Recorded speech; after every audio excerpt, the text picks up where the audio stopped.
item is limited to matters under the jurisdiction of the City Council which are not on the posted agenda. Public criticism of the City Council, commissions, boards, and agencies will not be prohibited. However, no action shall be taken. So, is there any members of the public that would like to speak? Mayor, this is Greta Connie. I would like to speak as a private citizen. Okay, go ahead. I would like to alert the council to a situation that's happening in the Wood Street, School Street city parking lot. I have spoken to several property owners and business owners in the downtown area, and they are all concerned about the fact that the parking lot is being used as an overflow parking lot for the School Street apartments. There are a number of cars that are regularly parked there 24 hours a day. There's a large amount of trash that's being regularly dumped in the parking lot, and there are people who may potentially even be sleeping in their vehicles. It's making some of the employees of the downtown businesses feel unsafe. It's creating an unsightly situation, and I wanted to draw your attention to it. Thank you for listening. Thank you. Would anybody else from the public like to speak? Alexis Blaylock here. All right, go ahead. I simply want to thank the citizens of Willits for welcoming me during my brief time as their chief of police. The people of this community have been more than kind. I sincerely thank you for your kindness. I truly hope that this community will be able to get the high quality policing that you all deserve. That's all I wanted to say. Thank you. Thank you. Anybody else from the public that would like to speak? Okay, I'm closing public communication. Now we are at item 3A, presentation of proclamation to the American Legion Post 174, celebrating its centennial anniversary. And I see Roger Ham is present. I will go ahead and read the proclamation. Normally I'd call you up and embarrass you and hand this to you, but proclamation of the Willits City Council recognizing American Legion centennial anniversary. Whereas the American Legion was chartered by Congress in 1919 on September 16th as a wartime veterans organization based on the 4 pillars of Veterans Affairs and Rehabilitation, national security, Americanism, and children and youth. Whereas members of the American Legion are dedicated to upholding the ideals of freedom, democracy, while working to make a difference in the lives of fellow Americans, and whereas over the years the American Legion Post 174 has become a preeminent community service organization in Willits, working a variety of programs that support Willits community, such as Boys State, Oratorio Contest, and as a founding member of the Willits Frontier Days. And whereas Willits Post 174 is celebrating its centennial anniversary pursuant to its charter dated October 15, 2020. And whereas we are provided an opportunity to recognize our Legionnaires for their contributions in our community, therefore I, Gerardo Gonzalez, Mayor of the City of Willits, do hereby proclaim October 15, 2020 as American Legion Post 174 Day. And signed by the Mayor, tested by our City Deputy City Manager, City Clerk. So Roger, you'll get a copy of this, and I'd like to give you an opportunity to speak. Hey, I'm just going to say thank you for the recognition for Post 174. We've got 100 years behind us, and so let's see what we can do in the next century. Let's get veterans together to help this community and help our fellow veterans. So thank you very much for this recognition. Thank you, Roger, and thank everybody there at the post. You're welcome. Things will get back to normal. Eventually, we'll get back. All right. Now, a presentation by the Willits Chamber of Commerce regarding mascot Mendo and chamber updates. And I see Ron Moorhead is here. Ron, go ahead. Mr. Mayor, council members, appreciate the chance to go over a few small things. Actually, Roger is very short, and I will take his time. So I have a lot of things to cover here. First, we'll go over the Mask Up program. We've distributed over 85,000 masks and thousands of bottles of sanitizer across Mendocino County. We also want to thank EDFC right now for their incredible work in acquiring all these supplies so that we can get it out to Mendocino County. We've distributed flyers, posters, and rack cards across the county, both English and Spanish. We have a lot of ads running across 7 radio stations, both English and Spanish, to alert individuals and try to educate individuals that how important it is for masks. Our social media engagement, including the hashtag MaskUpMendo and our Facebook page, has been a real good factor in getting that information across. The community outreach and our ambassador program continues and growing each day. We're working with NCO on volunteer recruitment, so if there's anyone out there that is interested in being an ambassador, check out one of your local chambers, and I'll go into that a little bit later too. We're producing some videos, video clips, both English and Spanish, to spread the message. We're working with the wineries and vineyards and with EDD on education of the field workers and the workers within the wineries to get that message out. Outdoor advertising is working on the works right now. We've acquired at least 1 billboard right now and working on 3 others so that we can get a message out and alert visitors to the county that it's important to mask up and help keep our businesses open and keep everyone safe. Enforcement officials, the sheriff, the police, and other enforcement agencies have all told us that this has been a huge and have seen a huge and rapid reduction in enforcement interactions due to this educational program. Our 3rd District Supervisor, John Hasek, has told us, this is a quote, "I think it is great collaboration between the county and local businesses to educate. It is the community outreach we need. Certainly in this time of COVID-19, it is necessary to educate rather than enforcement.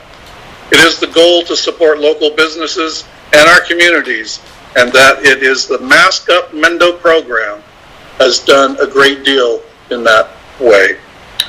Bottom line, we are stressing Mask Up Mendo is for the health of yourself, your family, your community. Working to keep our businesses open, our neighbors working, and protecting municipal services, which of course you all are aware of. I want to thank Mendocino County Economic Development and Finance Corporation, Adventist Health, Visit Mendocino, cities of Ukiah, Fort Bragg, Point Arena, and of course the city of Willits, Covelo businesses, the West Company, Mendocino Wine Growers, Laytonville Fire Department, Visit Anderson Valley, the Workforce Alliance of North Bay, all of which have been major partners in getting this program launched and getting masks out to the businesses so that if someone decides to come into your business, does not have a mask, you will have the supplies to be able to offer it to them so that they can protect you from certainly the COVID-19, but also be able to protect your business from any kind of enforcement situation. So I'll take any questions about Mask Up, and then I will conclude with information about the Chamber of Commerce. Any questions? Well, I just got one. What sort of feedback are you getting maybe from the business employees as far as compliance? I mean, I hear stories one way or the other, either people are doing great or, there was one particular general person or whatever when I go to the stores. So in general, are you hearing it's getting better? Well, according to the enforcement officers, yes, it is getting better. Obviously, we work very closely with the enforcement of the health officer and, of course, Sheriff Kendall around the county and each of the police departments within the cities. Again, we find that we're being told that the education process is working much better than the enforcement, and the workload that enforcement agencies have had to deal with from the very beginning has changed tremendously.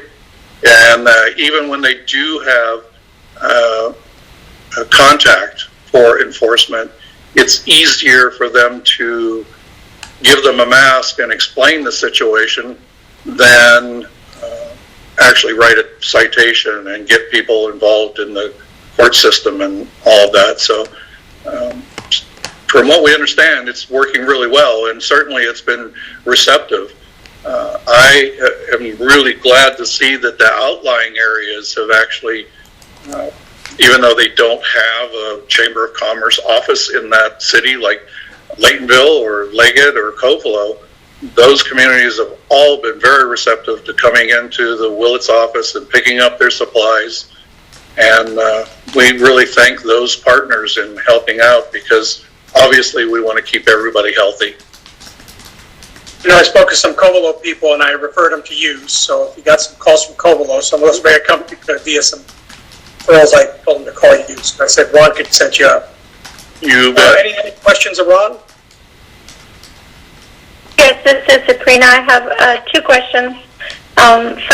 First a comment.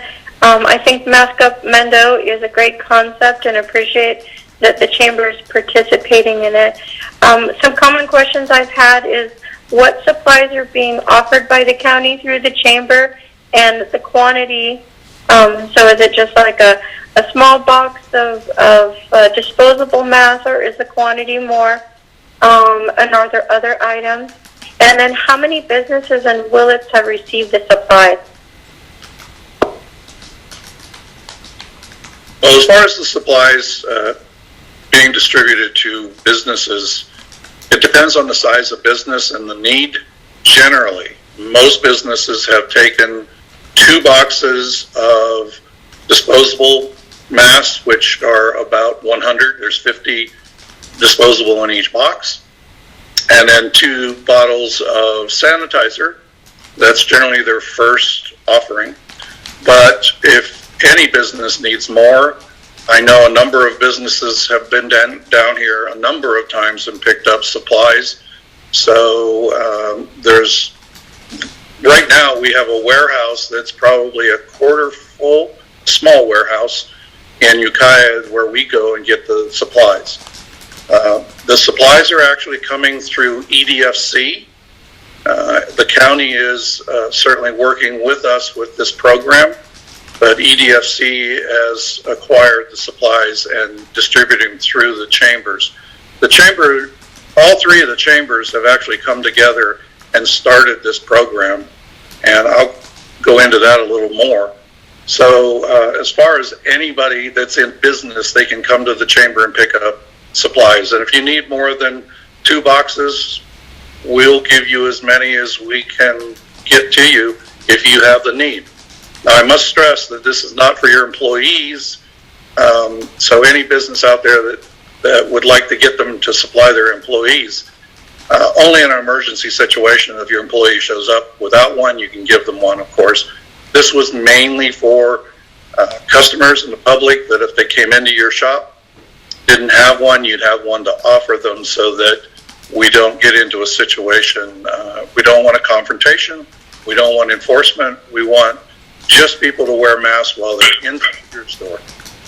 So, was there another one, Sabrina, you asked about? Yeah, just could you tell me approximately how many Willits businesses are using the service? How many people are picked up? I'm saying right about now, probably 25 have actually come into the office. I've been contacted by many other ones, but unfortunately I can't go out and deliver. They have to come in to see us at the office and pick up supplies. And I say that only because of time constraints. We're an office of basically 1.5, and it's tough to get out there. I'd love to be able to do that. But right now, I'm sorry? Ron, are there best hours that people should come to get the supplies? I know I stopped by once, but I missed you, and they weren't able to hand out the supplies because you weren't there. So are there hours that are best for people to stop by? That might help, because, you know, business owners are busy trying to keep up with everything, and if they knew that, like, there was that 1 hour of the morning or whatever that might be best, that maybe that might increase the number of people picking up supplies. Generally, the office is open 10 to 4, Monday through Friday. Either myself or my volunteer, our volunteer is here. I'm usually here before 9 o'clock and after 6, but 10 to 4 is the best times. Okay, thank you. Sure. Any other questions for Ron from council? Oh, see, Madge has a question. Yeah, just real quick, is it possible for a volunteer to come in if somebody has phoned in and said, we need 2 boxes, but we can't come in during your hours? Is it possible you could use a volunteer to take supplies to specific businesses? Absolutely. I'd love to have volunteers involved with doing that. Sure, Madge. So if there's anyone out there in the community that is interested, we are working on a program with NCO to get volunteers so that we can set up tables, informational tables, like out in front of Safeway or a grocery outlet, or maybe at the farmer's market, to educate people and maybe have masks available there as well. Well, I volunteer to take masks to people if they've called in and requested it. So, specific tasks like that would be great. Wonderful. I will give you a ring. Thank you. Hi, this is Greta. This isn't a question, but I just wanted to make a comment. Ron, my business, The Book Juggler, has taken you up on the offer, and we received both masks and hand sanitizer. The masks haven't been as big an issue for us because we've had really good compliance with our customers coming in already wearing them, although we have handed out a few. But the hand sanitizer has been a huge benefit. We ask everyone who comes into our store to use hand sanitizer before they browse, and the cost savings by having the hand sanitizer donated by EDFC has really benefited our business. So I just wanted to say thank you for the Chamber's participation in this program, and I do encourage my fellow business owners to take you up on this offer. It's very helpful during this stressful time, so many thanks. Anything we can do to help you right through this stressful situation we find ourselves in. Anybody else like to ask Ron a question? Wow, Ron. You're off the Okay. hook now. Well, not quite yet. I'm sure we'll get some through here. So, the Chamber of Commerce. Obviously, you probably are well aware, each of you, how stressful this situation has been. But I'll give you a good rundown of what the Chamber has been doing. One of the most important and positive aspects of this tragic situation has been the great collaboration that has happened with the Mendocino Coast, the Ukiah, and the Willits Chambers. Quite honestly, never in my 30 plus years of being associated with the Willits Chamber of Commerce have I ever seen such a positive collaboration with the chambers and the other small communities in the outlying areas. It has absolutely been wonderful to see everyone working together for one cause, and that is to make our county strong, keep our businesses open, and keep everyone healthy. It has really been great to see Covelo and Leggett and Laytonville, the South Coast. So it's really been good in that respect, and it's not going to stop with COVID-19. This is a collaboration that will continue, we hope, for a long, long time. The 3 key chambers, Willits, Coast, and Ukiah, have been holding meetings with state, county, and federal officials every week, and sometimes it seems like more than once or twice a week, and working toward getting our county and our businesses open. We meet with the health officer every week to get them to realize how important it is that we work to get our businesses open, and talk to our governor. So it's been a very good collaboration there. It's work that will continue, which is great. So major marketing efforts that we started long before COVID-19, and unfortunately COVID-19 has put a hold on many things. One of the marketing efforts is the 101 Things to Do in Mendocino County. We have a large ad in that publication, which is picked up by tourists every day at the skunk train, and I'm sure other places. Most of the lodging has it as well. It's not a very good way to show it, but if you want to come down to the chamber, I can give you the publication. But it's a kind of classic license plate look to come and explore historic Willits. And it talks about a little bit of everything we have to offer once we open up, like the museum and all the other great things that we have here. So that's one of the things that we're doing. Something that was really special, and we worked really, really diligently to do this, is we were unbelievably lucky to negotiate an ad in the San Francisco Giants yearbook this year. This is an ad space that S&P 500 corporations fight over, and we were able to negotiate a great little spot for us. I'll show that to you here if I can get it upside down. Shows our Willits Arch. It's in collaboration with Visit Mendocino. It talks about what we have to offer. And then, of course, our website and contact information. This goes out to over 300,000 people, the publication does. Unfortunately, this year, as we all know, baseball is kind of curtailed, so there's not as many people getting the publication. But it is in all the San Francisco Giant stores, available for sale. It is mailed to all the season ticket holders, and it's available digitally. It is projected to be seen by 1.5 million people.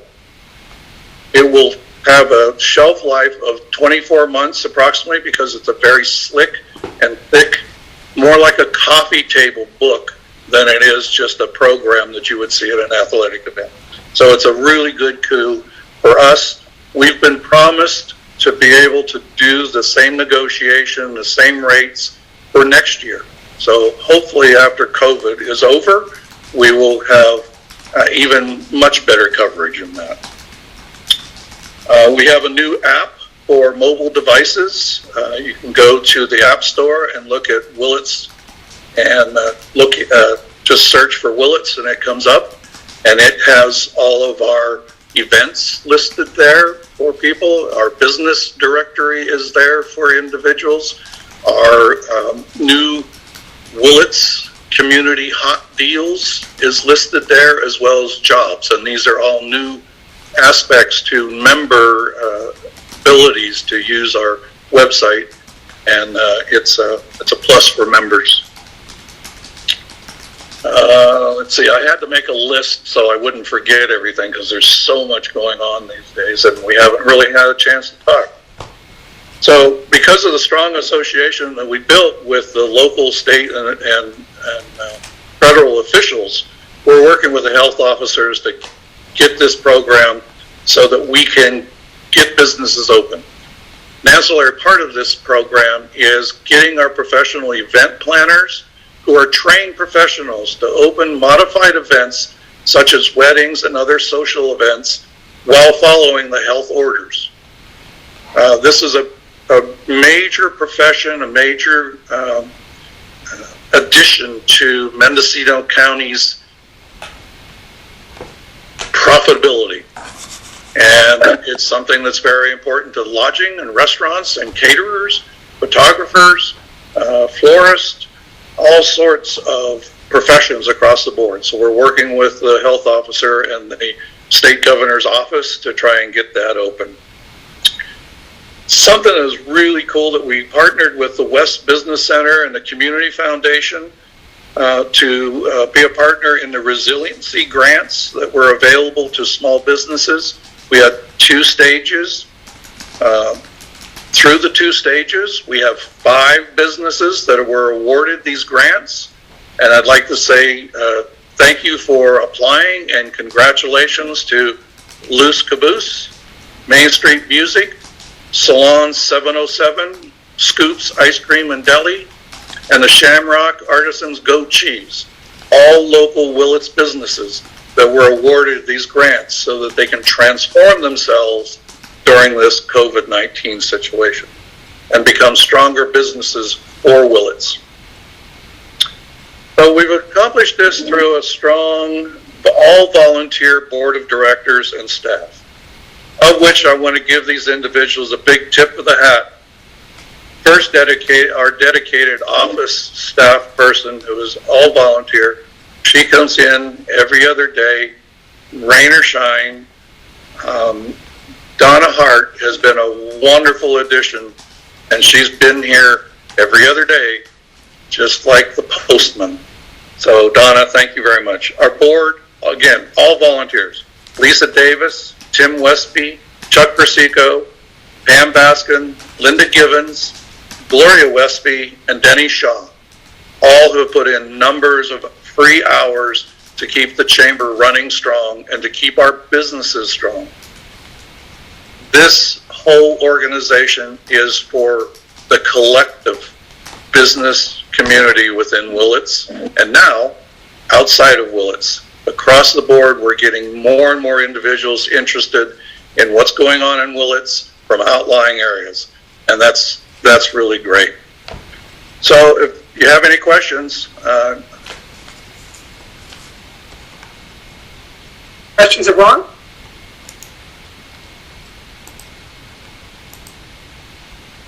Ron, thank you very much. Right. Well, I do want to say, if you have any questions, feel free to call me between 10 and 4, Monday through Friday. Come by the office. If you don't have a mask, we'll give you one. We have them. And ask us anything. But give us a ring, and we're here to help all the businesses in town and the outlying areas. And thank you very much for the extended time. Thank you, Ron. So at this point, we are on item 3C, discussion, presentation of Redwood Empire Municipal Insurance Fund, REMIF, and the merger with the Public Agency Risk Sharing Authority of California, PARSAC, to create the California Intergovernmental Risk Authority, IRA. I see Amy is here. It's going to be a Stephanie thing, and Amy? Yes, would you like me to go ahead and get started? Yeah, go ahead. Okay. Good. Can everyone hear me okay? Yes. Okay, excellent. Good evening. My name is Amy Northam, and I am the General Manager of REMIF. I'm here to discuss the merger of REMIF with another organization just like us to create CIRA. So I wanted to present this in kind of a who, what, when type of format. So let's talk about the who. Rather than purchase commercial insurance through a commercial insurance carrier, Willits has partnered with 14 other cities and towns to pool their money to pay for liability and workers' comp claims. These cities contribute to a shared fund that pays for those claims. This fund is commonly referred to as pool. Willits is currently a member of the pool named the Redwood Empire Municipal Insurance Fund, or REMIF. REMIF is governed by a board of directors comprised of members of the pool. Public entity pools are fundamentally different from conventional insurance. The primary purpose of any public entity pool is to manage and reduce underlying risks to benefit all of the members. Commercial insurers actually primarily exist to finance losses and to make profits. So we're in much different businesses. So what is REMIF and what is PARSAC? REMIF is a public entity pool representing 15 small to medium-sized cities and towns. It was formed in 1976 with a mission to provide workers' comp coverage. Coverage was expanded in the mid-1980s to include liability coverage and other services. PARSAC is a public entity pool representing 34 small to medium-sized cities and 1 fire district. It was formed in 1986 with a mission to provide liability coverage in response to the insurance crisis that eliminated commercial coverage for cities. PARSAC and REMIF provide a pooled liability program, pooled workers' compensation program, and coverage for group purchased property, auto physical damage, cyber liability, and other benefits. However, REMIF has a pooled medical and health program unlike PARSAC. Other than that, the two pools are remarkably similar. We have a similar philosophy. We both focus on financial stability. We both have a conservative funding and investment philosophy. We share similar philosophies to have discussions that are both constructive and collaborative. We encourage participation from the members and balance member interest with those of the pool, working towards a greater good. We have a similar culture in that both pools believe that the pool is member-owned, member-governed, and member-driven. Both exist to serve its members. We also share a similar footprint in Northern California. Parsac has cities around your area. They have Point Arena, and we have Fort Bragg. So we have very similar footprints in Northern California, although Parsac has a presence throughout the state. Given the remarkable similarities between these two organizations, we started to explore a strategic partnership between us, which has actually led to a merger between the two organizations. And rather than one pool merging into the other pool, the boards of pools have directed the creation of a new pool. So instead of us merging into one another or being absorbed by the other, we're creating a third pool, and we'll all feed into that one called CIRA, which is the California Intergovernmental Risk Authority, or CIRA. So why are we doing this? If I were to summarize why we're doing this, it's to add both depth and breadth to the organization with a hopeful realized savings to our members. There's going to be great benefit in sharing resources and sharing expenses and drawing on each other's strengths. There will be built-in succession planning. There will be more robust, stable programs and training resources. And the intent is to eliminate redundancies. We both do audits at the same time. We both do actuarial reports. And if we could combine and save money doing with those expenses, that would be a good thing. While a merger could have realized savings to the members of both pools, the intent of the merger is really to have long-term stability and sustainability.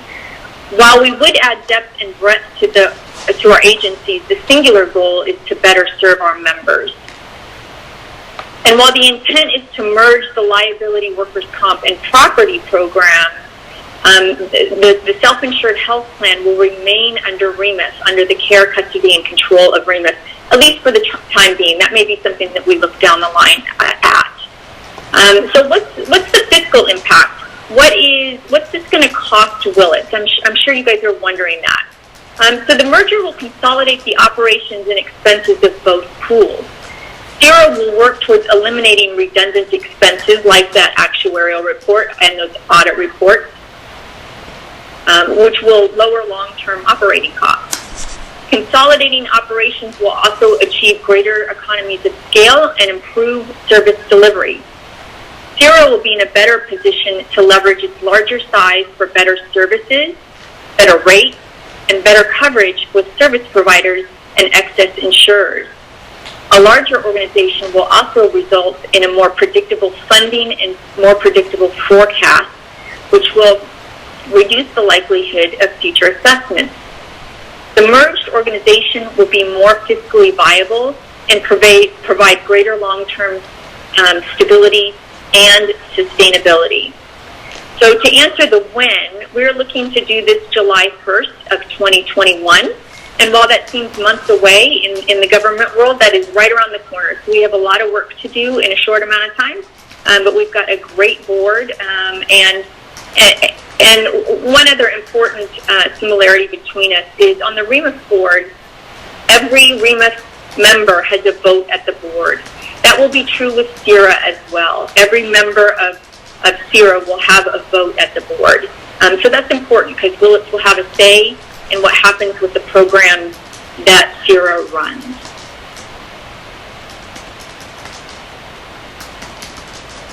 So that's why we are looking to combine REMIS and Parsac to create CIRA. Do you have any questions for me? Yeah, this is Jerry Gonzalez. So I guess for us, it's going to save us money, number one. It sounds like you don't quite have that lined up yet, other than your hope based on, you said, the economies of scale and application of things. But the other one is, and it looks like we're not asked to do anything today, but at a certain point would we basically be joining a new JPA, and would REMIS exist simultaneously for a while, or would, I guess that's another question. Yeah, absolutely. So to answer your first question about the cost, I can almost guarantee that costs will not go down the day that we sign the paperwork. We will have realized savings with shared auditors and shared actuarials, but rates will continue to go up. Unfortunately, this is a very, very tough market. You can just look at the local news or the national news any day and see why the property rates are expected to increase. Our liability and the property is going to increase because of the wildfires.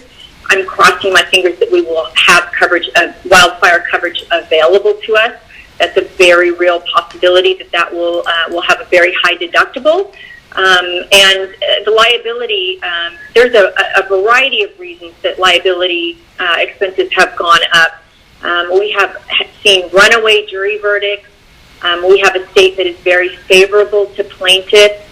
And there's a new term that's come out called social inflation, which just means the cost of claims is continuing to go up and up and up because jurors are awarding just these incredible verdicts, and it's very unfortunate, but it ties our hands. So no, I can almost guarantee that rates will not go down the day that we sign it. But the intent is if we merge and create a larger, stronger organization with more depth and breadth to it, that we will have stronger buying power in the market to get more stable rates.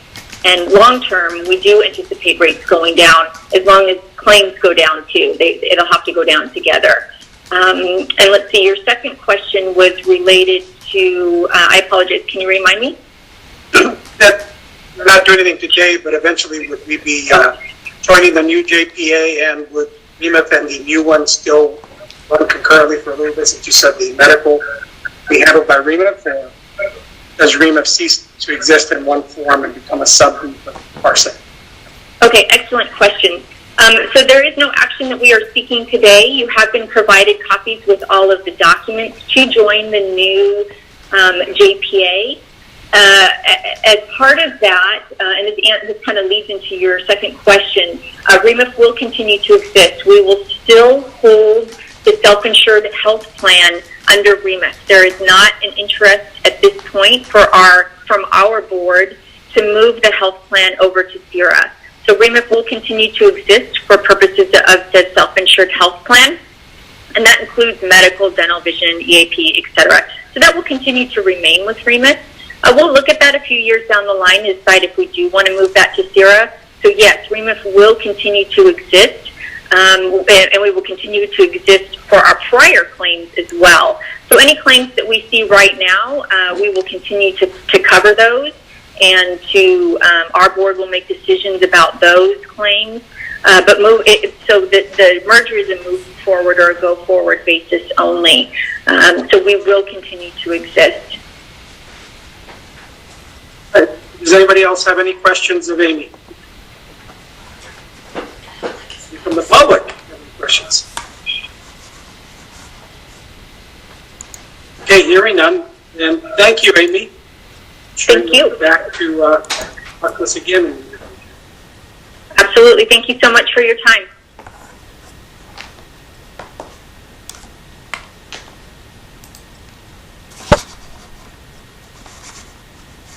We are item 4, enactment of ordinances, which we have none. So we're on item 5, the consent calendar.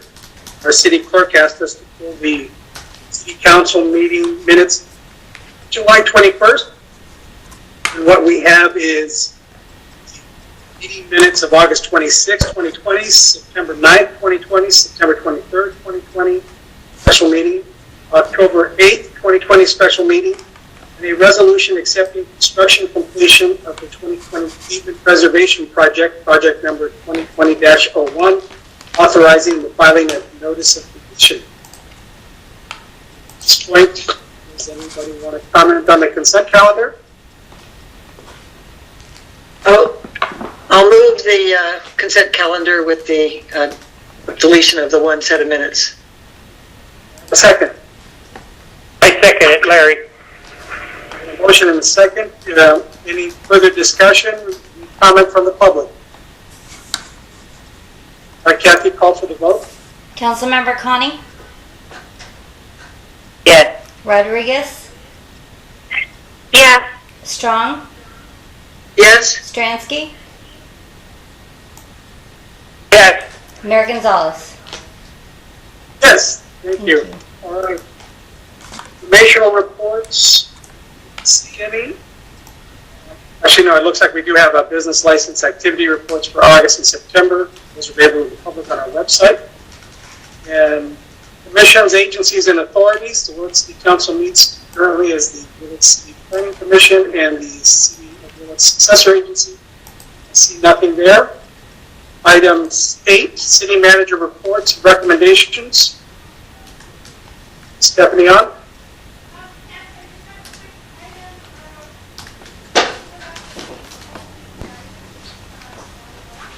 Kathy's going to You're check. not on. You're not on. I'm sorry, I was unmuted. I was muted.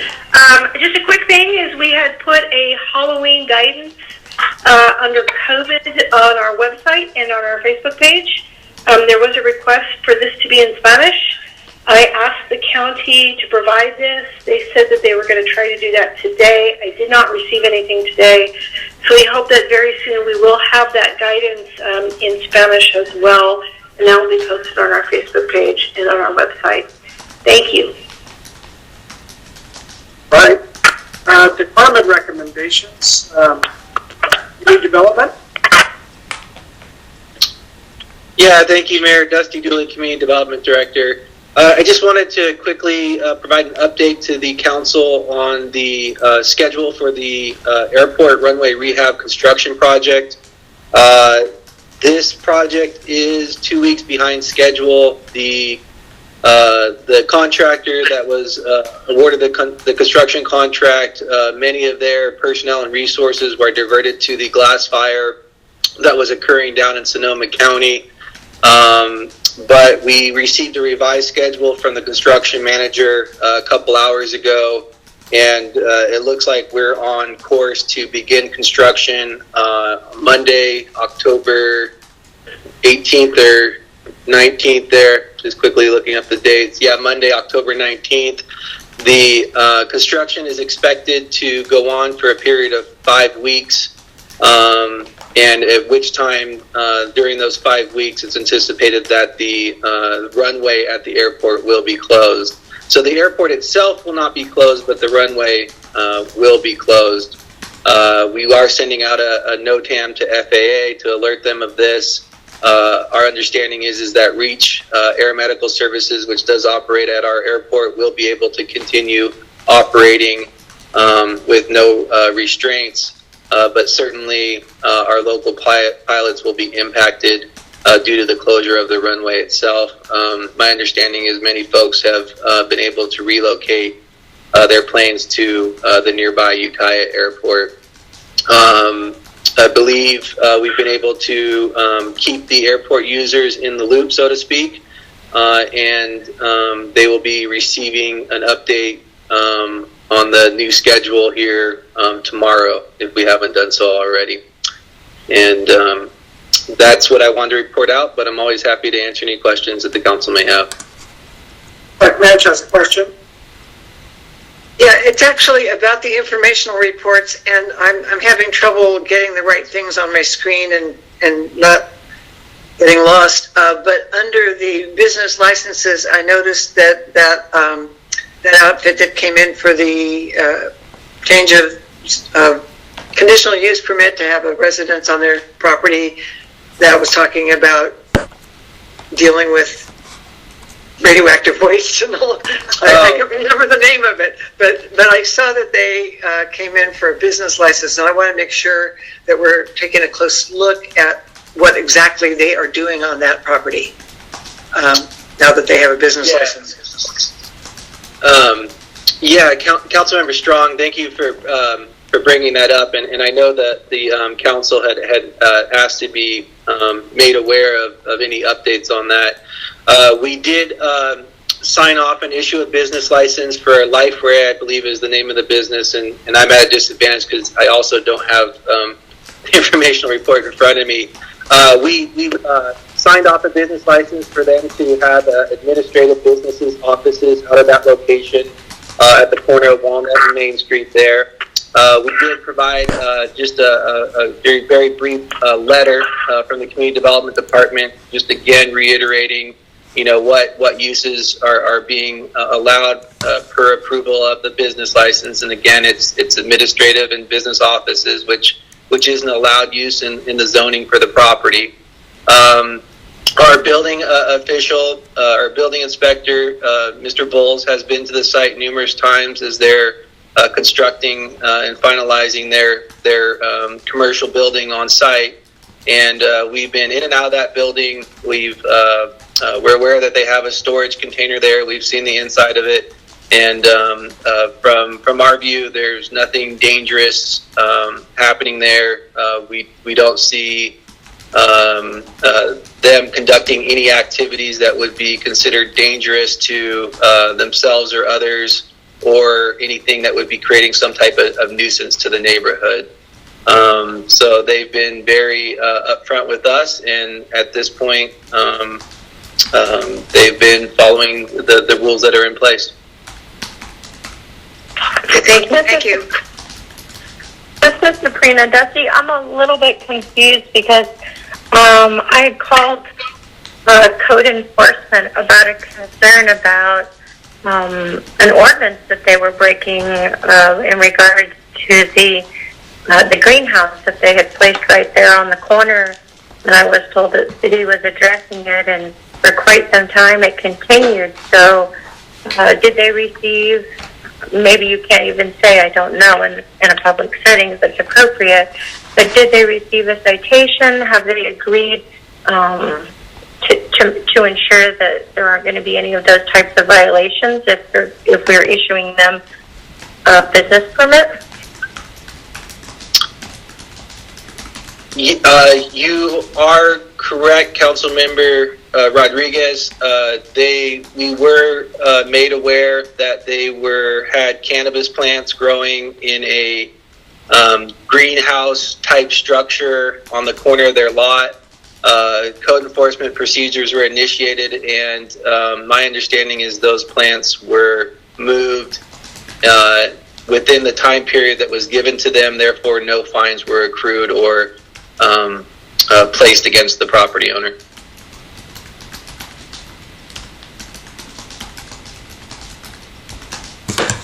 Any other questions of Dusty? I have a question. This is Greta. Dusty, you, getting back to the airport, you mentioned that the runway would be available to CalSTAR or the hospital, and I'm just curious, since we are in fire season, will it also be available to any firefighting efforts should the airport be needed again as it was just a few weeks back? Yes. Thank you, Councilmember Connie, for the good question. The Reach Air Ambulance Services, they do not actually use the runways themselves. They have a helicopter parking pad that's located a distance away from the runway, so they'll still be able to, I believe, follow the same flight patterns that they do now to land and take off from that location next to their base at the airport. We do have a number of helicopters related to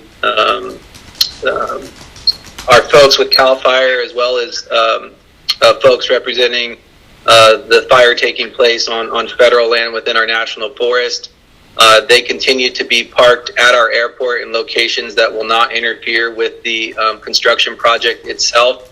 All parties involved were invited and participated in the pre-construction meeting that occurred at the airport a few weeks ago.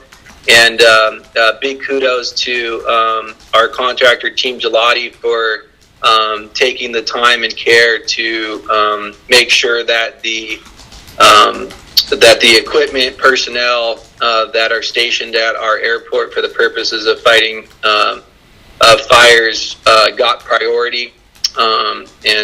So we were able to accommodate the construction project and meet the needs of the firefighting folks as well.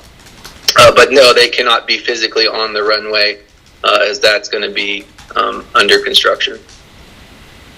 Okay, but it sounds as if provisions have been made so our community will continue to be safe and have the best access for fire air fight options. That is correct. Thank you, Dusty. Welcome. All right. Any other questions of Dusty? Not sure if Karen is on engineering, otherwise I was going to move on. Okay. City Council Committee, Boards, Agency Reports. I have LAFCO, but they canceled the meeting this month, so I don't have anything else. And council members, did you have anything? Madge? I'm here. I'm from MCOG. MCOG met and did its usual business of good roads evaluations, and that was about all that we did. And everything is working out and going according to the way it normally goes in October. Thank you. Madge, did you have something? Yeah. EDFC met last week, and we are very happy to be doing this mask up project that Ron talked about. It's great.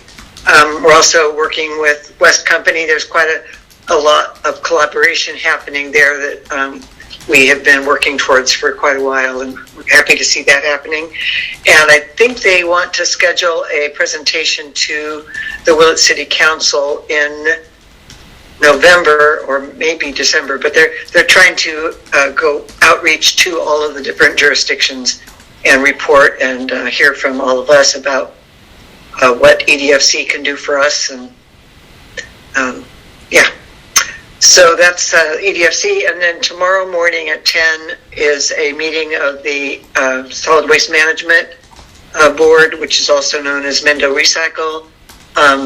We're looking at our budget. Things have been having to get a lot more tight because part of it is that, a year ago or less than a year ago, the county took some of their funds out. So the budget for the Mendo Recycle had to get much tighter.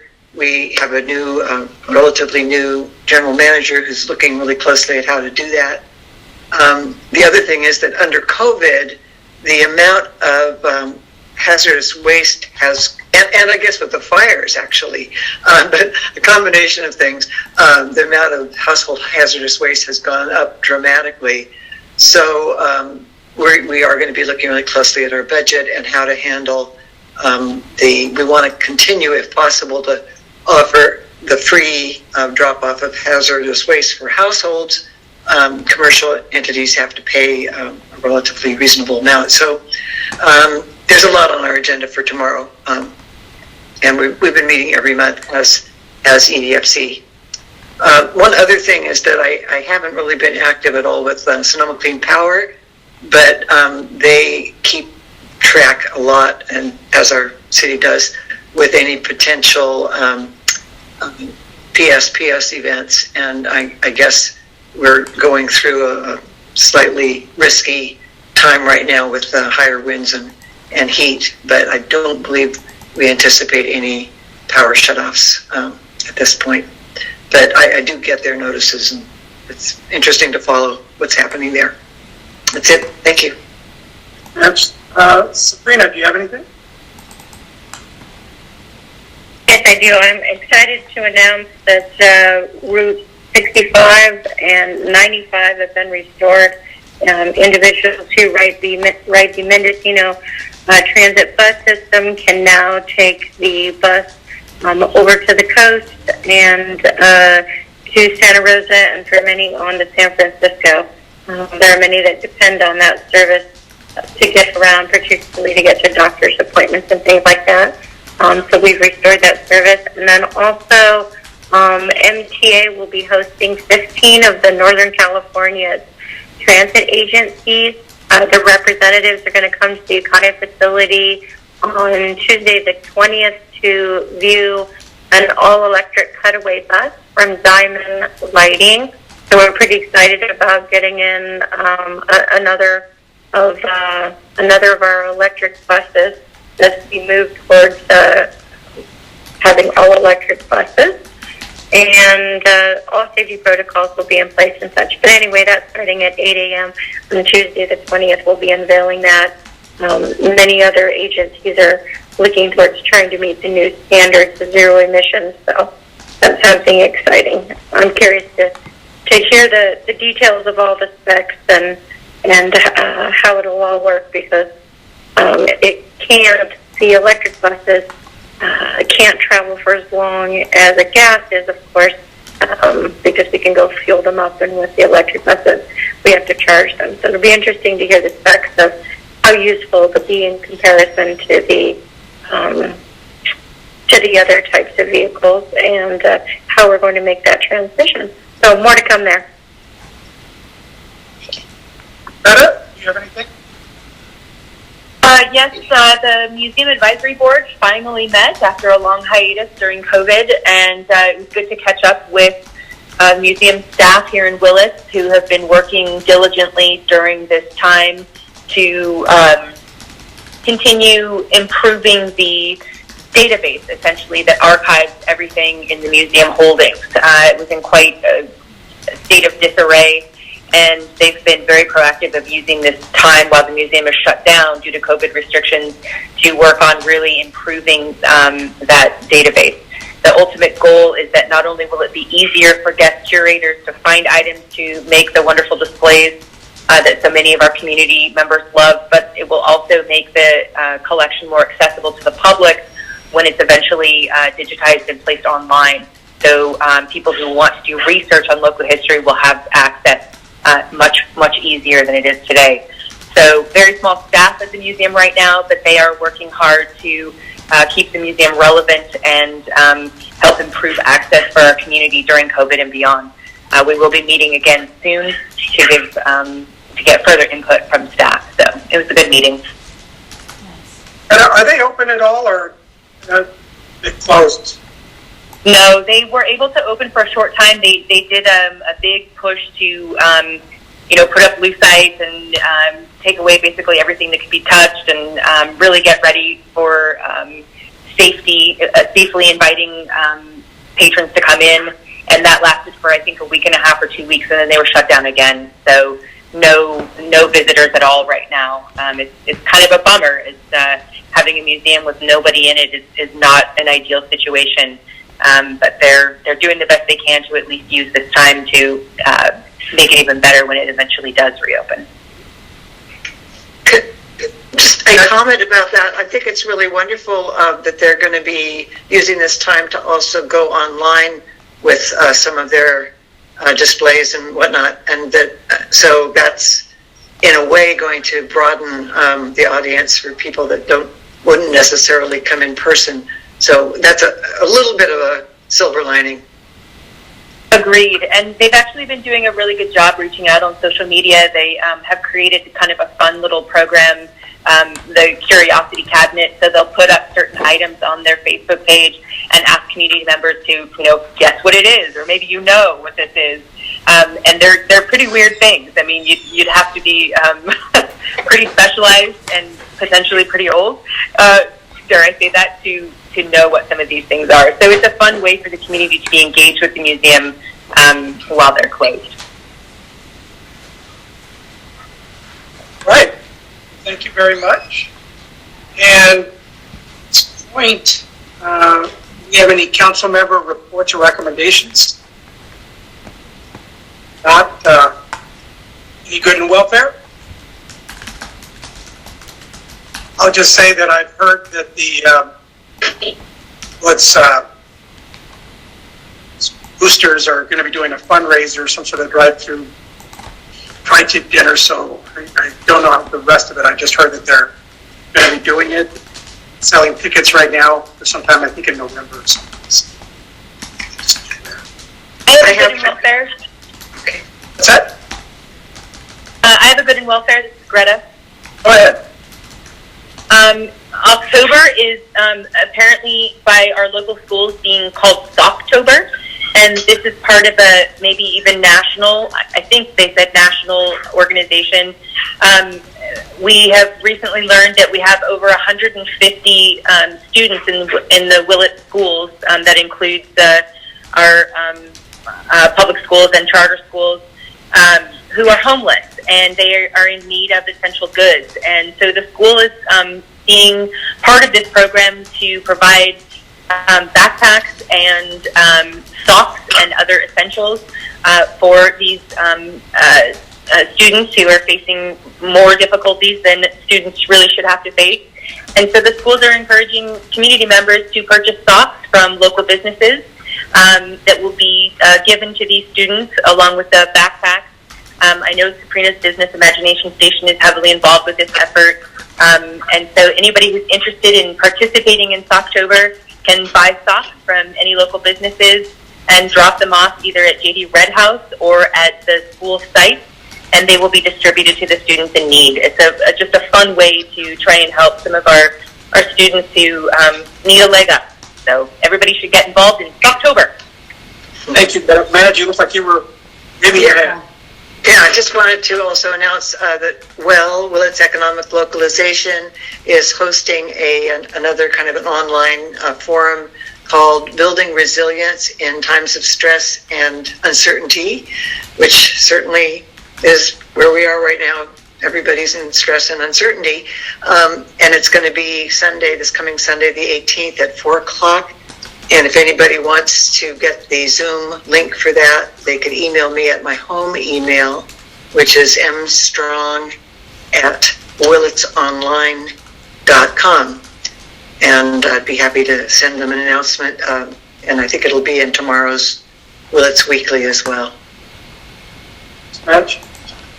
Right. At this point, we have two closed session items. One we started earlier, which is Minnesota Government Code 54957, Public Employee Performance Evaluation City Manager. The other one is Minnesota Government Code 54957, Recruitment and Potential Public Employee Appointment City Manager. If there's anything to report out, I'll come back here later on and report. Thank you very much. Terry? Yes. Terry? Yes, go ahead. Is it the same number that... Same Yes. number? Yes. No, What's it now? it's a different number for closed session. Oh, Is it the same number that was in your email? Correct. So, and it's the second of the two. Correct. It says closed session. right. All right. Okay? Yeah. All right, bye. See you guys there in about 5 minutes. Coming back out of closed session pursuant Government Code 54957, evaluation of city manager, nothing to report out. Pursuant Government Code Section 5497, recruitment of potential public employee, appointment of city manager. Direction was given to contractor regarding the recruitment process. That's all I have to report on. Perfect. Thank you.